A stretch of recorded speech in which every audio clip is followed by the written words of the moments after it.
নমস্কাৰ, মই চিকিৎসক পৰাগ হাজৰিকা, একোপেচাৰ ৰোগ প্ৰাকৃতিক চিকিৎসক। আজি আপোনালোকৰ মাজলৈ এটা সৰু শিতান লৈ আহিছোঁ। একদম শ্বৰ্ট ভিডিঅ'টো মন দি চাওক যে আমি হঠাৎ মূৰৰ বিষ হ'লে আমি কি কৰিব পাৰোঁ।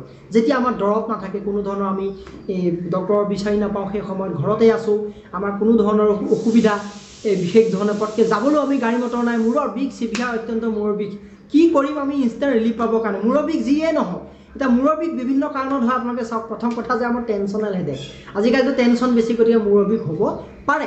ষ্ট্ৰেছ লৈ আছোঁ, বিভিন্ন এংজাইটি, বিভিন্ন টকা পইচাৰ সমস্যা, খাদ্য সামগ্ৰীৰ সমস্যা, আমাৰ পৰিয়ালৰ সমস্যা, দেশৰ সমস্যা, কিবা ষ্টাডিৰ সমস্যা, বিভিন্ন ধৰণৰ শিতানত আমাৰ মূৰৰ বিষ হ'ব পাৰে। প্ৰথম কথা টেনশ্যনেল হেডেক। 2 নম্বৰতে আমাৰ হ'ব পাৰে, চাওক এইটো কমন একেবাৰে আমাৰ গেষ্টাইটিছ হেডেক। যদি আমাৰ পেটত যদি গেছ আছে, এচিডিটি হৈ আছে, তেতিয়া মূৰ বিষায়। আৰু কেতিয়াবা কনষ্টিপেশ্যন হ'লে মূৰ বিষায়। চাপ'জ আপোনাৰ পায়খানা ক্লিয়াৰ হোৱা নাই, আপুনি যি টি বস্তু খাই দিছে, তেতিয়াও আমাৰ মূৰ বিষাব পাৰে। তাৰপিছতে আমাৰ মূৰৰ বিষ হয় বিভিন্ন কাৰণত। কিছুমান আকৌ ৰ'দত গ'লেও মূৰৰ বিষ হয়, বিভিন্ন তাপ গৰম হ'লে মূৰৰ বিষ হ'ব পাৰে। কিছুমানৰ ধৰি লওক আপোনাৰ এনেকুৱা হয়, আপোনাৰ এনেকুৱা হৈ গ'ল, ধৰি লওক ক'ৰবাত বাহিৰত গৈছে, বিভিন্ন ধৰণৰ কোলাহল, এটা নইজ এনভাইৰনমেণ্ট, বহুত এটা চাউণ্ড পলিউশ্যন হৈ আছে, তাতো মূৰ বিষায়, থাকিব নোৱাৰে। তেনেকুৱা ধৰণৰ বিভিন্ন সমস্যা আছে। কেতিয়াবা আপোনাৰ টিউমাৰজনিত কাৰণতো মূৰৰ বিষ হ'ব পাৰে। বিভিন্ন ধৰণৰ আমাৰ ব্ৰেইনৰ টিউমাৰ বা দেহৰ বিভিন্ন অসুবিধাৰ কাৰণে মূৰ বিষাব পাৰে। কেতিয়াবা আপোনাৰ ক্লাষ্টাৰ হেডেক, সেইটোতো বহুত চিভিয়াৰ হেডেক, গতিকে আপোনাৰ তাত আপোনাৰ মুখ চুৱেলিঙো হৈ যাব পাৰে, চকু ৰঙা পৰিব পাৰে, বিভিন্ন ধৰণৰ আমাৰ বনবিলাক পেইন হ'ব পাৰে, বিভিন্ন ধৰণৰ মূৰৰ বিষ বিভিন্ন কাৰণত হ'ব পাৰে, শাৰীৰিক সমস্যাগত। গতিকে সেইটোৰ বিষয়ত মই ক্লাষ্টাৰ হেডেকৰ ওপৰত ইমান ডিটেইলছত নাযাওঁ। কিন্তু কমনলি আমি যিটো আমাৰ গেষ্টাইটিছ হেডেকে হওক বা টেনশ্যনেল হেডেকেই হওক বা আমাৰ কেতিয়াবা হাইপাৰটেনশ্যন হেডেক, কেতিয়াবা আমি দৰৱ খাব পাহৰিলোঁ, প্ৰেছাৰটো বাঢ়ি আছে, তেতিয়াও হেডেক হয়। গতিকে এই দিশটো চাই কিনে আপুনি ইনষ্টেণ্ট মূৰৰ বিষটো কমাওক। তাৰ লগতে কি কাৰণে মূৰৰ বিষ হৈছে আপুনি অলপ ভাবক, অলপ হ'লেও গম পাব। যদি গেছৰ কাৰণে হৈছে, আপুনি গেছৰ পৰা যিবিলাক বস্তুৰ পৰা গেছ হ'ব পাৰে, সেনেকুৱা খাদ্য কমাই দিয়ক বা টিপছকেইটা এপ্লাই কৰক। এতিয়া আমি টিপছকেইটা চাওঁ আহক, কি কি টিপছ এপ্লাই কৰিম। আৰু যিসকল হাইপাৰটেনশ্যন লোক আছে, তেওঁলোকে যদি দৰৱ এৰি দিছে বা দৰৱ গম পাইছে প্ৰেছাৰটো বেছি হৈছে, তেতিয়াহ'লে প্ৰেছাৰ টেবলেট খাওক বা ইনষ্টেণ্ট আপোনাৰ এই টেকনিক দুটা দিছোঁ মই, ইনষ্টেণ্ট আপোনালোকে মূৰৰ বিষটো কমি যাব। তাৰপিছত আপোনালোকে চিকিৎসকৰ ওচৰত যাব পাৰে, বিভিন্ন ধৰণৰ শিতানত আগবাঢ়িব পাৰে। আৰু ইয়াৰ পিছত আকৌ ডিটেইলছত ক'ম বিভিন্ন ধৰণৰ প্ৰকাৰৰ হেডেকৰ ওপৰত। গতিকে এতিয়া যিয়ে নহওক, কেতিয়াবা মাইগ্ৰেনো হয়, আমাৰ মাইগ্ৰেনৰ কাৰণে হয়। গতিকে প্ৰথম বিষয়বস্তু আমি যিটো পইণ্ট আপোনালোকক দিব গৈছোঁ, এইটো হ'ল লাৰ্জ ইণ্টেষ্টাইনৰ পইণ্ট। এইটো মই আপোনালোকক দেখাই দিছোঁ।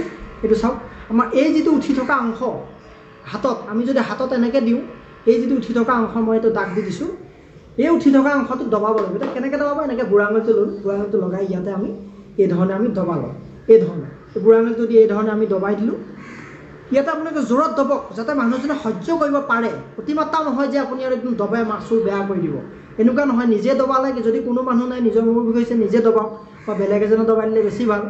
1 পৰা 1.5 মিনিট কেনেকৈ, প্ৰথম আপোনালোকে 30 ছেকেণ্ড একেটা টিপাত ধৰি থাকক, তাৰপিছত আপুনি এৰি দিয়ক, তাৰপিছত আৰু 30 ছেকেণ্ড দিয়ক, তেনেকৈ দুইফালেকে দিয়ক। তাৰপিছত আপুনি ৱেইট কৰক যে 5 মিনিটৰ পিছত আপোনাৰ হেডেকটো কমিছে নাই, বা 2-3 মিনিটত যদি বিশেষ ৰিলিফ পোৱা নাই, তেতিয়াহ'লে আৰু 30 ছেকেণ্ড দিয়ক। ৰিলিফ হ'বই হ'ব, এইটো প্ৰামাণিক পইণ্ট, একদম পূৰা আমাৰ ডিষ্টেল পইণ্ট বুলি কোৱা হয়। নেকটো পূৰা হেডলৈ বা কেতিয়াবা চ'ল্জাৰ পেইন বা চাৰ্ভাইকেল পেইন হ'লেও কাম কৰে এইটো পইণ্টে।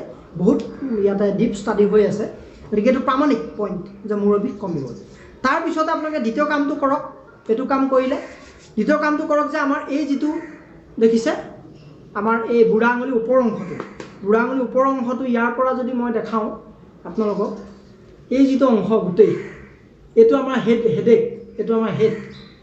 আমাৰ সুযোগ একোপেচাৰ ছিষ্টেমত কি হয়, আপোনালোকৰ এই হাততে গোটেই শৰীৰটোক ভাগ কৰা হৈছে। তাৰে আমাৰ এই যিটো ব্ৰেইনৰ পাৰ্টটো হৈ গ'লে ওপৰৰ পাৰ্টটো, গতিকে ইয়াতে আমাৰ যিয়ে নহওক, কেতিয়াবা ফ্ৰণ্টেল হেডেক হ'ব পাৰে, পেৰাইটেল হেডেক হ'ব পাৰে, অক্সিপিটেল হেডেক, বিভিন্ন ধৰণৰ হ'ব পাৰে, টেম্প'ৰেল হেডেক হ'ব পাৰে। গতিকে ইয়াতে আপোনালোকে যিমান পাৰে দবাওক, পূৰা 1 মিনিট সময় ইয়াতে দবাওক, এইফালে 30 ছেকেণ্ড, এইফালে 30 ছেকেণ্ড, তাৰপিছত অকণমান জাষ্ট 10 ছেকেণ্ড গেপ দি আকৌ 30 ছেকেণ্ড দবালে পেইন একদম লগালগ গুচি যাব। টেনশ্যন হেডেক হ'লেও ভাল লাগিব, গেষ্টাইটিছ হেডেক হ'লেও ভাল লাগিব, কিবা মাইগ্ৰেনৰ কাৰণে হৈছে যদিও ভাল লাগিব, বিভিন্ন কাৰণৰ হেডেকটো কমি যাব। তাৰপিছত আপোনালোকে কি কাৰণে হৈছে সেইটো কষ্ট বিচাৰি পেলাই আপোনালোকে আগবাঢ়ি গুচি গ'ল, সুবিধা হ'ব। গতিকে এই দুটা প্ৰামাণিক পইণ্ট আপোনালোকে ধুনীয়াকৈ পিটিকি থাকিলে, পূৰা টুইষ্টিং কৰিলে, এই ধৰণে টুইষ্টিং কৰি দিলে, গতিকে যিমান পাৰে এইটো আপোনালোকে কম সময়ত ইনষ্টেণ্ট ৰিলিফ পাব। আৰু যদি ইয়াতো ৰিলিফ নহয়, মই 3 নম্বৰ এটা অপশ্যনেল পইণ্ট দি থৈছোঁ, যিটো গ'ল ব্লাডাৰ 21 কণ্ট্ৰল হৈ যায়। এইটো আমাৰ মূৰৰ পিছফালে আছে, চাওক। এই যদি আমি এনেকৈ হাতটো ধৰোঁ, আমাৰ এই যিটো পইণ্ট, এই যিটো আমাৰ একদম ডিঙিৰ ওপৰত, এই জেগাটোত আপোনালোকে অলপ লগা পিছা হ'লে কথা নাই, গোটেই জেগাটোতে লাহে লাহে দবাই থাকক।